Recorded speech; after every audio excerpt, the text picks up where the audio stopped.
Ooh. How you doing, Beverly? Hi, Earl. Woo! Oh, God. Tonight was last night was just crazy. Earl, Yeah. did you get that report in? The report that you were supposed to send? No. You know what? Never mind. It's not that big a deal. Do you want me to work on it? No, I'm good. Oh. You know what?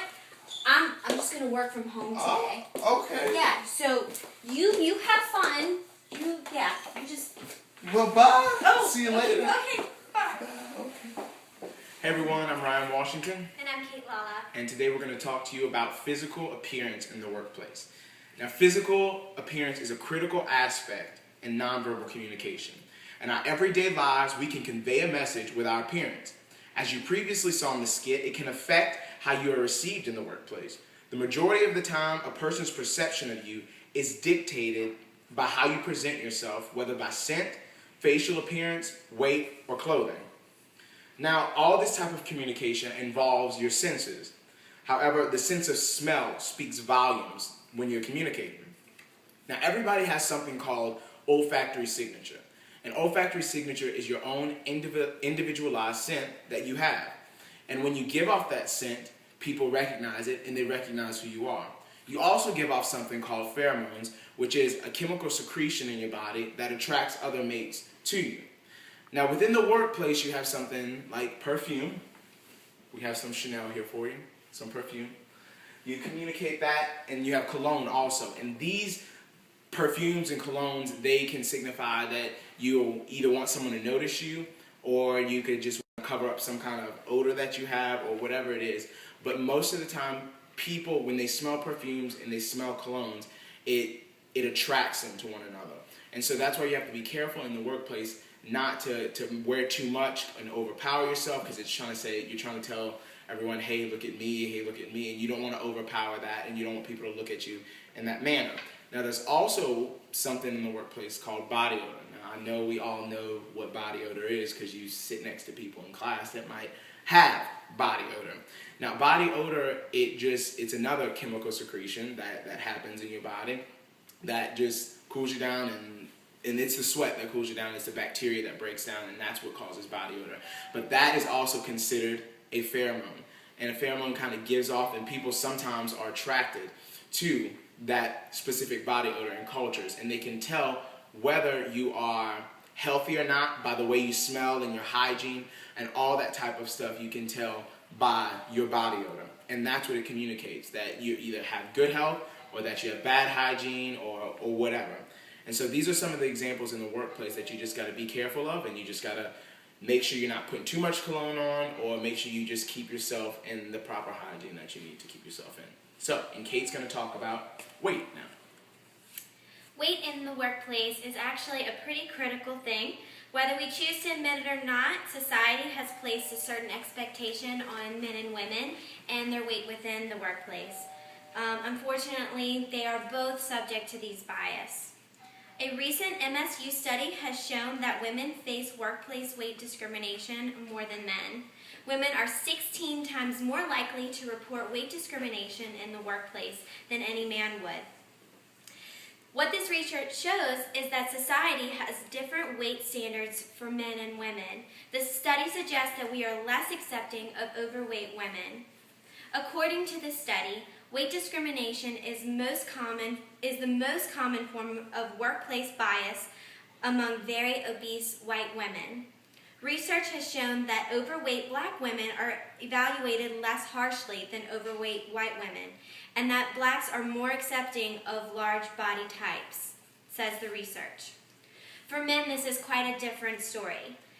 Fox News in Denver did a recent report showing that men with a little extra weight around the waist suggest a larger paycheck.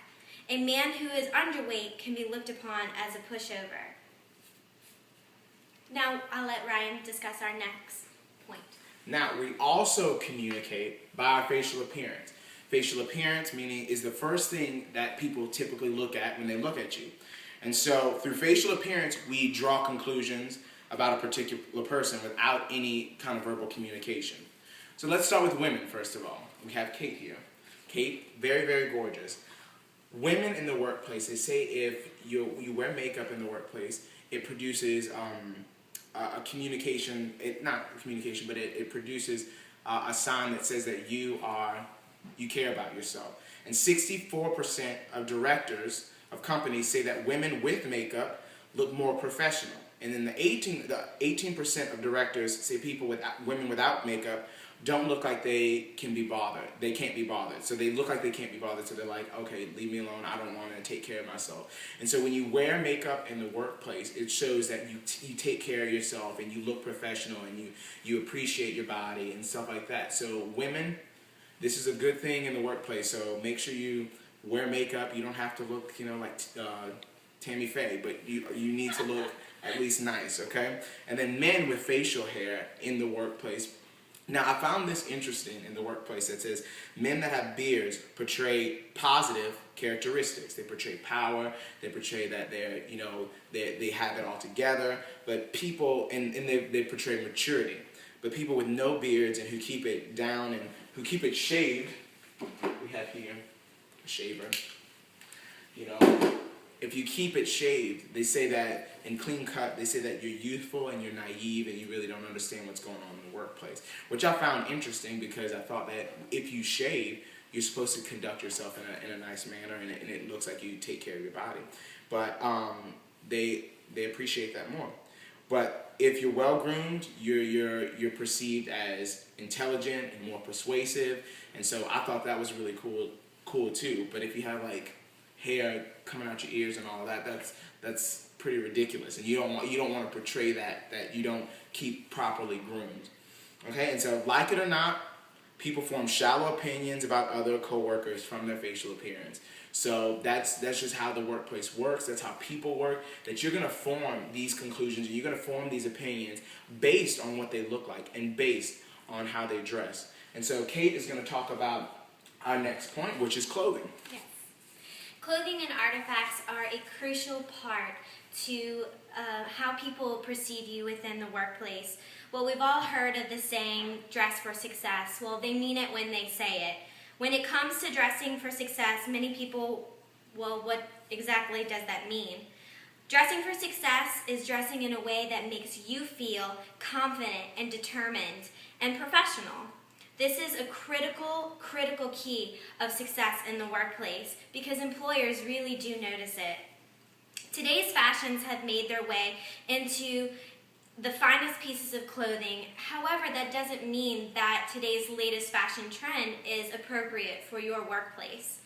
Women, listen up. Getting dressed for the office doesn't mean that leaving your personal style is at home. You can take your personal style with you to the office while still being office friendly. Your goal to getting dressed for work in the morning is to project a professional, competent image regardless of your employment level or your career path. The styles, colors, lengths, and fits of your fashion choices will speak volumes about your ability to do your job. So ladies, the more distracting a piece of clothing or jewelry is, the less appropriate it is to wear in the office.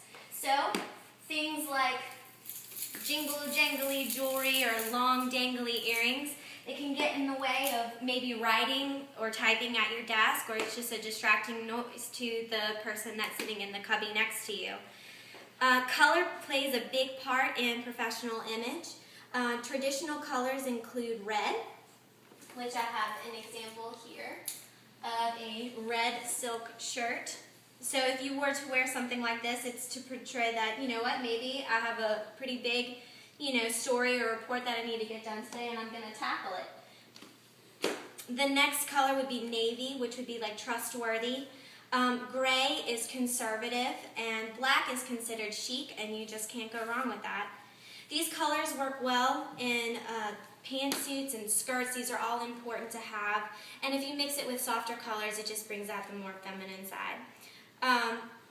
Also, another important thing that women need to know about is having a structured handbag. You wouldn't think a handbag would have much to say, but a message in a more structured handbag is to say that you're well organized, whereas something slouchy would be a little loosey-goosey, I guess you could say. Manicured nails, neat hair, and makeup, like Ryan previously stated, are all very important in the workplace because it does show that you are keeping up with yourself. Your hair is brushed, your teeth is brushed, you have makeup on. It's all very important to say that I'm well put together. I had a relaxing morning and now I'm going to go to work and take care of what I need to take care of. Now men, how you should dress in an office setting. In a recent article in Men's Health, it stated that, of course, the suit is the way to go. A power suit is definitely what it's saying. You have power in wearing a suit. You have your pants, you have the button down, like something very similar to Ryan has on, and a tailored blazer that would go on top of that. Some helpful tips would be that your shirt and your tie should share a shade of a certain color. And that men should go light on jewelry, so no earrings or anything like that. There needs to be, if you're going to wear a tie clip, you can express your, what you're saying through your tie clip. Say if it were diamond studded, that's conveying a message of, I have money, I make money. But a simple ring or a wedding band is just enough to make the perfect statement in your workplace. So thank you guys. We're so grateful that y'all listened to our speech. Now I want y'all to check out this skit real quick. Hey Beverly. Hi, Earl. How you doing? I'm good. What happened to you? Well, I was watching this video on YouTube today, stumbled upon it, and these two people were talking about how to present yourself in the workplace, and I thought, hey, maybe I need to get my act together. So I checked it out. And look at me now.